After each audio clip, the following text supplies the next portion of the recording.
Hi all, welcome to another session of international business, and we are doing theories of trade, in which today we would be doing the firm-based theories. Modern or firm-based theories. In contrast to classical country-based trade theories, the category of modern firm-based theories emerged after World War II and was developed in large part by business school professors and not economists.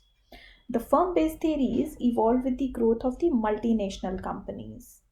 The country-based theories couldn't adequately address the expansion of either multinational companies or intra-industry trade, which refers to trade between two countries of goods produced in the same industry. Now, for example, Japan exports Toyota vehicles to Germany and imports Mercedes Benz automobiles from Germany. That is an intra industry trade, again, which refers to trade between two countries of goods produced in the same industry. So, import and export both are happening from the same industry between those two countries.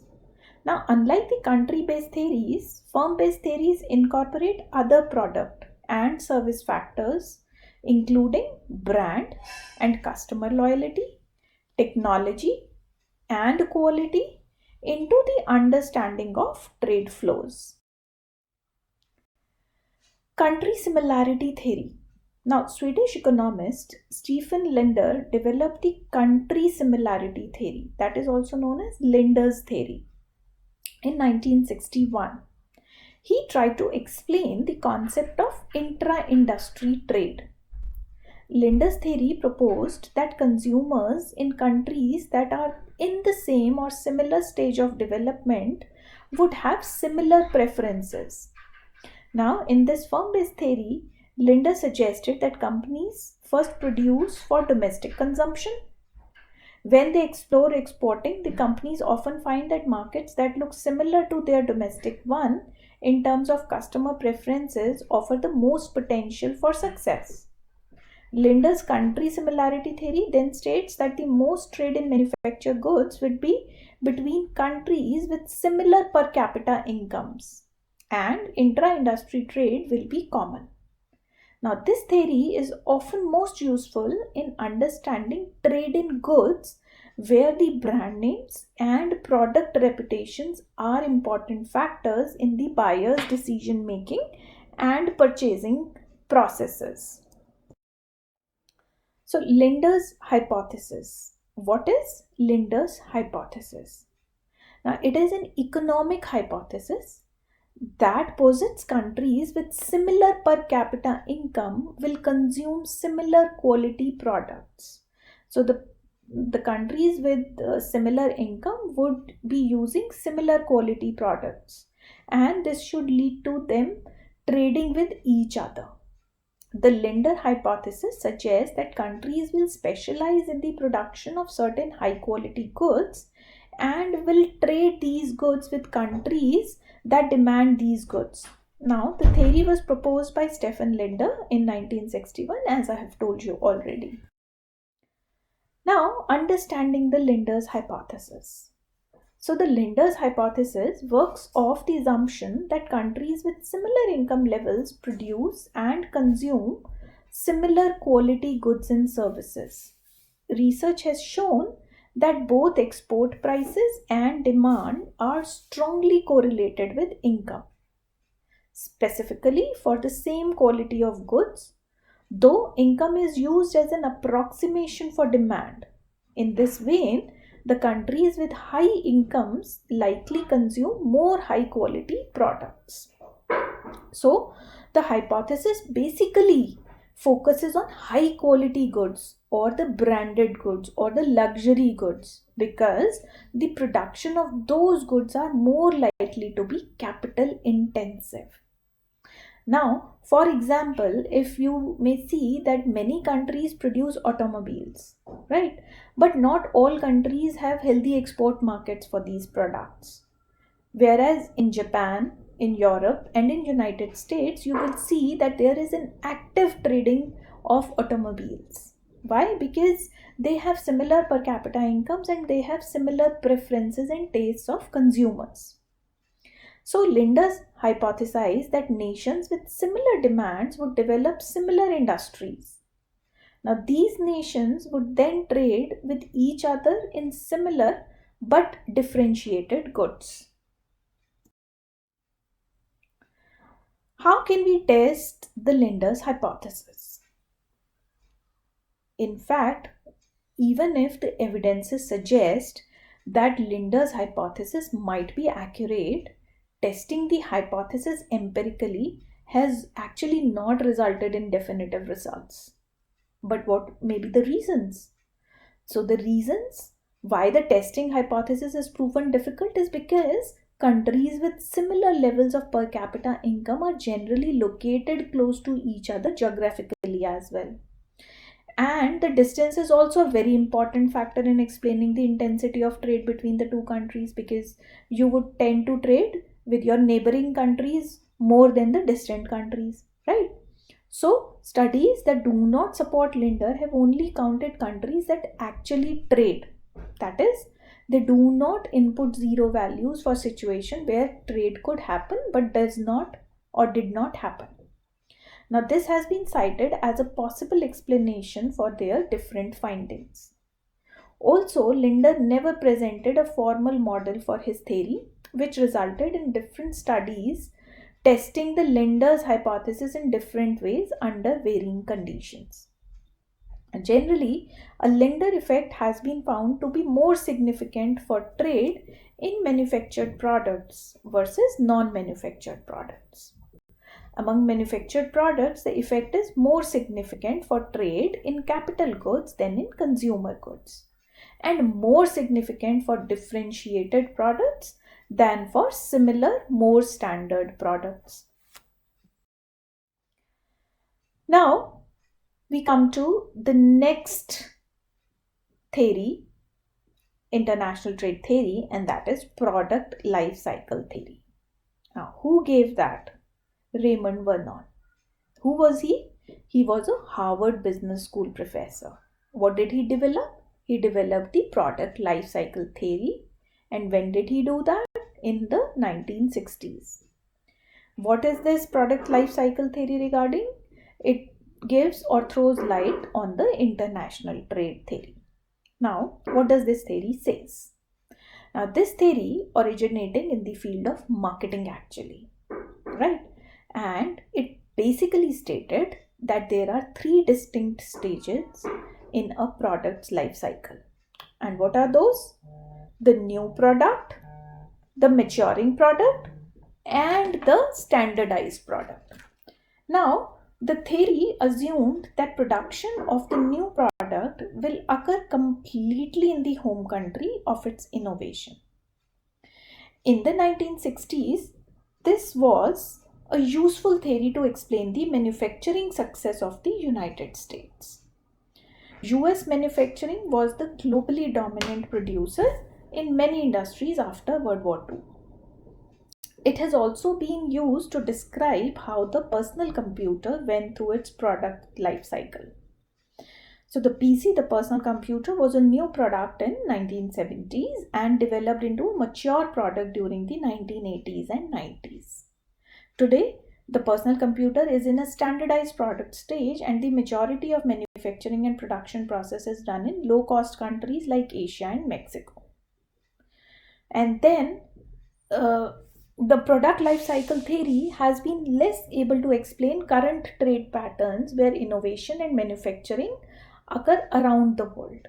Now, for example, global companies even conduct research and development in developing markets where highly skilled labor and facilities are usually cheaper. Even though research and development is typically associated with the first or new product stage and therefore completed in the home country, these developing or emerging market countries such as India and China offer both highly skilled labor and new research facilities at a substantial cost advantage for global firms. Now, Raymond Vernon What did he do? He explained that from the invention of a product to its demise due to lack of demand, a product goes through 4 stages: introduction stage, growth stage, maturity stage, and decline stage. Now, the duration of these stages is not fixed. The duration of the product phases depends largely on the demand for the product in the market and to the extent the cost of production and the revenues that the product generates. Now, if the product remains in demand for a long period of time and the cost of production steadily declines, the life of the product would be longer. Now, on the other hand, if the cost of production are too high and the demand is largely limited, then the product will die sooner. Hence, it is not possible to predict the cycle's duration. A product life cycle is the typical stage a product goes through during its lifetime. The product life cycle is broken down into 5 different stages, which includes the development stage, the introduction stage, the growth stage, the maturity stage, and the decline stage. So, before introduction, there can be the development stage as well. Now, characteristics for each stage differ and responds to the different needs of the product as it moves through its life cycle. The marketing mix used during these stages differ as well. What is marketing mix? It is the various marketing tactics which are being used to sell the product.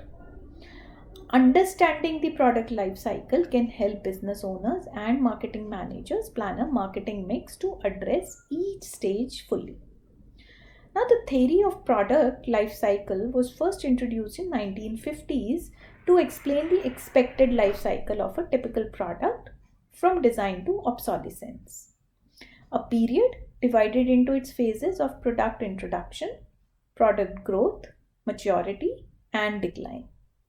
Now, the goal of managing a product's life cycle is to maximize its value and profitability at each stage. So, life cycle is primarily associated with the marketing theory because every life cycle, every stage has got a distinctive market theory or market strategies or marketing mix. First is the development stage. Now, during the development stage, the product may still be just an idea in the process of being manufactured or not yet for sale. Now, in this stage, the marketing mix is in the planning phase. So, rather than implementing marketing strategies, the product producer is researching market methods and planning on which efforts the company intends on using to launch the product. Now, the marketing mix for this stage includes ways to bring awareness of the product to potential customers through marketing campaigns and special promotions. The next is introduction stage. Now, this is the stage where a product is conceptualized and first brought to the market. Now, the goal of any new product introduction is to meet consumers' needs with a quality product at the lowest possible cost in order to return the highest level of profit. Now, the introduction of new product can be broken down into 5 distinct parts. Idea validation, which is when a company studies a market, looks for areas where needs are not being met by current production and tries to think of new products that could meet that need. The company's marketing department is responsible for identifying market opportunities and defining who will buy the product, what the primary benefits of the product will be, and how the product would be used. Now, conceptual design occurs when an idea has been approved and begins to take a shape. Now, the companies that have studied available materials, technology, manufacturing capability, and determined that the new product can be created. Once that is done, more thorough specifications are developed, including price and style. Marketing is responsible for minimum and maximum sale estimates, competition review, and market share estimates. Now, specification and design is when the product is nearing release. Final design questions are answered and final product specs are determined so that a prototype can be created. Now, what will happen? You will be testing the prototype now. So, prototype and testing occurs when the first version of product is created and tested by the engineers and by customers. So, that is known as a pilot run. A pilot production run might be made to ensure that engineering decisions made earlier in the process were correct and to establish quality control. So, the marketing department is extremely important at this point. It is responsible for developing packaging for the product, conducting the consumer tests through focus groups and other feedback methods, and tracking customer responses to the product. Next is growth stage. The growth phase occurs when a product has survived its introduction and is beginning to be noticed in the marketplace. Now, at this stage, a company can decide if it wants to go for increased market share or increased profitability. This is the boom time for any product. Production increases, leading to lower unit costs. Sales momentum builds as advertising campaigns target mass media audiences instead of specialized markets. If of course the product has that potential, right? The competition grows as awareness of the product builds. Minor changes are made as more feedback is gathered or as new markets are targeted. Now, the goal for any company is to stay in this phase as long as possible. Why? Because this is the growth phase. This is the phase where you can have either increased profitability or increased market share, which is anyways going to give you more profit. Now, it is possible that the product will not succeed at this stage and move immediately past decline and straight to cancellation. That is a call the marketing staff has to make. It needs to evaluate just what costs the company can bear and what the product's chances for survival are. Whether some R&D expenditure can actually save the product, whether some good marketing can save the product. There has been a history of some products which actually ran just because of the good marketing or the marketing tactics. Now, the tough choices need to be made that sticking with a losing product can be disastrous, or you have to just shut down the production. The next is maturity stage. At the maturity stage, sales growth has started to slow and is approaching the point where the inevitable decline will begin. Now, defending market share becomes the chief concern as marketing staff has to spend more and more on promotion to entice the customers to buy the product. Also, more competitors have stepped forward to challenge the product at this stage. Now, some of which may offer a very high quality version of the product at maybe some lower price. So, they clearly are the winners. Yes. And then this can touch off price wars, and lower prices means, of course, lower profits, which will cause some companies to drop out of the market for that product altogether. Now, the maturity stage is usually the longest of the four life cycle stages, and it is not uncommon for a product to be in the mature stage for several decades. A savvy company will seek to lower unit costs as much as possible at the maturity stage so that profits can be maximized. Now, the money earned from the mature products should then be used in research and development to come up with new product ideas to replace the maturing products. So, continuous innovation is required and updating of the product is required if you want to elongate the maturity stage. The operations should be streamlined, cost efficiencies should be sought, and hard decisions have to be made in if you want to remain in the market for long. The last stage is decline stage. Now, this occurs when the product peaks in the maturity stage and then begins a downward slide in the sales. Eventually, what happens?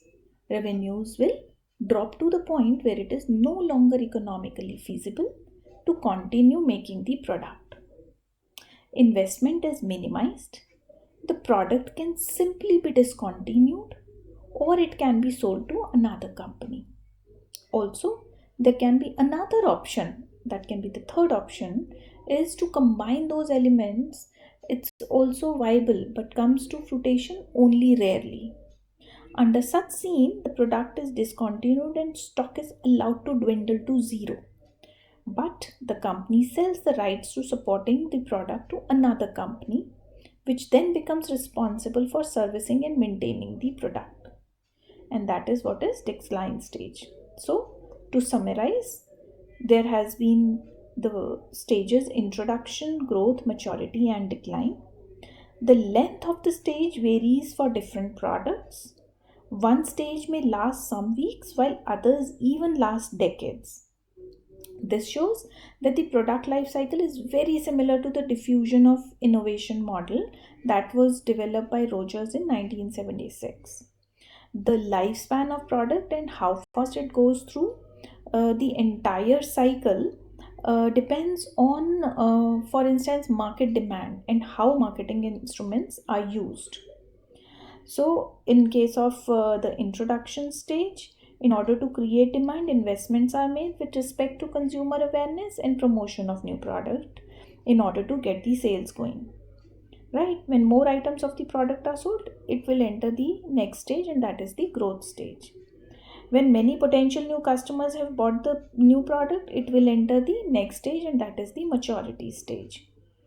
When the company starts looking for other commercial opportunities such as adaptation and innovations, and the marketing and promotion costs are very high at this stage, and the next stage starts when the sales drop, and that is the decline stage. And despite its decline in sales, companies continue to offer the product as a service to their loyal customers so that they will not be offended.